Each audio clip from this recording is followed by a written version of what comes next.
Physiologist हो, कोई भी जिम ट्रेनर हो, तो लाइक नॉर्मली सोसाइटी में क्या होता है कि जब भी मैं इंट्रोडक्शन देता हूँ, जब मेरी नई नई शादी हुई थी तो मैं बोलता था लोगों की कि आप क्या हो, मतलब I am an exercise physiologist. लोग बोलते थे फिजियोथेरेपिस्ट।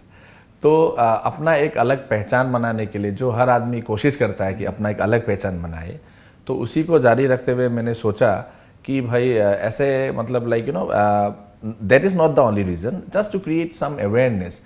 गांधी जी ने कहा था कि like if you want to bring some change into the society तो बी द चेंज। 2006 से मैंने अपना एकेडमी चालू किया और अभी it's almost 16 years now. More than 2200 trainers I have trained. मैं जानता हूँ number of trainers is very less because I believe in very quality, लेकिन प्रिसाइज होना चाहिए। जैसे मैं एक्सरसाइज के लिए पैशनेट हूँ, मेरे स्टूडेंट्स भी वैसे हो। तो ट्रेनर्स को ट्रेनिंग देता हूँ। I also work with sports physical education fitness and leisure skills council of India, and I also lead the sports sector skill as a TOMT, और I am the also the 9th strength and conditioning in India. तो मेरा यही है कि मैंने जो देखा है कि सोसाइटी में आए दिन बहुत सारे लोग आते हैं करियर्स को बनाने के लिए, ट्रेनर्स बनना चाहते हैं, लेकिन किस तरह का सर्टिफिकेशन करें, किस तरह का बीइंग ए फिटनेस एजुकेटर। मेरा कहने का मतलब है, जैसे अगर पता नहीं है किसी सब्जेक्ट के बारे में, तो जिम खोलूँ या तो कोई भी मैं इक्विपमेंट्स में खरीदूँ, तो मैं परचेज जब करूँगा तो मुझे उसके बारे में आइडिया नहीं होगा। तो it's like I am not doing justice to the job.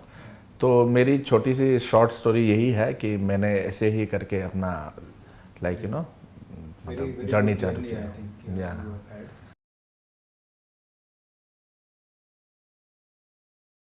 तो अभी जैसे अगर कोई ट्रेनर है, मतलब अगर 10th और 12th पास कर रहा है और उसको कई सारे ऑप्शंस होते हैं, उसको सो मेनी ऑप्शंस ही हैज़, तो एक अगर fitness as a career choose करना है तो क्या पोटेंशियल है, क्या ग्रोथ अपॉर्चुनिटीज़ है, कैसे उसका प्रोग्रेशन हो सकता है, तो उस पर अगर कुछ बता सकते हो तो बहुत अच्छा रहेगा।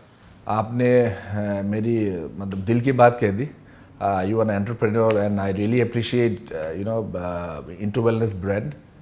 और ये जो सवाल है उसका मैं बहुत थोड़ा सा टाइम लूँगा, लेकिन एकदम क्लियरली मैं बताना चाहूँगा कि जैसे 10th पास है, 12th पास है, अभी जो NSDC है, NSDC के अंडर में 36 मतलब सेक्टर स्किल्स काउंसिल है।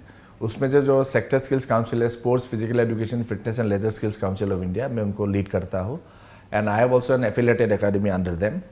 तो जैसे मेडिकल काउंसिल ऑफ इंडिया हो गया, बार एसोसिएशन हो गया, बार जैसे लॉयर्स लोग का जैसे काउंसिल होता है, फिजियोथेरेपिस्ट का भी होता है, वैसे sports physical education fitness and leisure skills council of India SPFL sector skills council, इसको हम लोग पूरे इंडिया में कंपलसरी हम लोग मैंडेट लेके आ रहे हैं धीरे धीरे। We are trying our best कि अगर एफिलेटेड एकेडमी से अगर नहीं होगा तो वो ट्रेनर का सर्टिफिकेशन का कोई वैल्यू नहीं होगा। इसका एक कारण है, उससे क्या होगा, स्टैंडर्डाइजेशन होगा।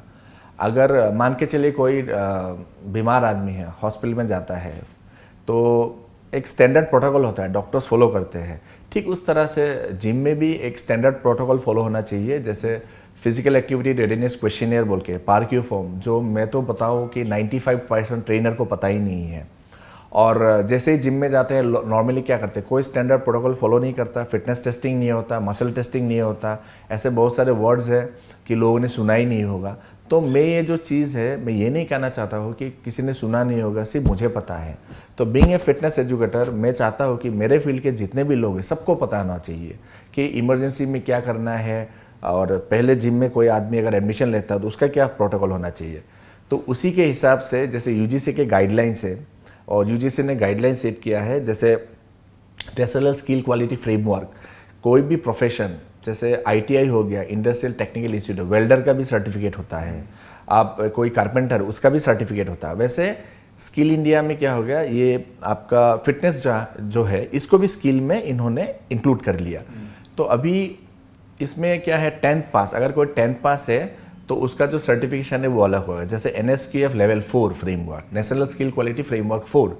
उसके बाद अगर NSQF लेवल 5 में करना है, personal fitness trainer advance level का, कम से कम 12 पास प्लस साथ में अगर डिग्री होना पड़ेगा, नहीं तो RPL होना पड़ेगा, मतलब रिकॉग्निशन ऑफ प्रायर लर्निंग, मतलब पहले जिम में एक्सपीरियंस होना पड़ेगा। उसके बाद एडवांस डिप्लोमा हो गया NSQF लेवल 6। तो ये तीनों जो सर्टिफिकेशन हम लोग प्रोवाइड करते हैं, लेकिन I prefer mostly more on NSQF level 5 and 6। 6 में आपका स्ट्रेंथ एंड कंडीशनिंग सर्टिफिकेशन होता है जनरली परफॉर्मेंस एनहेंसमेंट के लिए। एक तो वो हो गया जो एंट्री लेवल के जो ट्रेनर्स है जिनका स्पोर्ट्स एक्सरसाइज का डिग्रीज नहीं है। अभी तो जैसे ministry of youth affairs and sports, उनके अंडर में बहुत सारे ऐसे यूनिवर्सिटीज़ है जहाँ में फिटनेस एक्सरसाइज फिजियोलॉजी का डिग्रीज वगैरह प्रोवाइड करते हैं, पहले से ही है। अभी स्ट्रेंथ एंड कंडीशनिंग जो है, जो परफॉर्मेंस साइंस, मैं राजीव गांधी यूनिवर्सिटी के साथ एसोसिएटेड हूँ, मैं स्टूडेंट भी हूँ वहाँ का। तो NCCSR जब से डेवलप हुआ, national council of sports science and research, हम लोगों ने बहुत सारे वर्कशॉप भी किए हैं स्ट्रेंथ एंड कंडीशनिंग के ऊपर, परफॉर्मेंस साइंस के ऊपर। तो इनके अंडर में भी कुछ यूनिवर्सिटीज़ है और one of them is Rajiv Gandhi university which is the pioneer in India to provide such performance certification. तो हायर लेवल में ये डिग्रीज भी ले सकते हैं।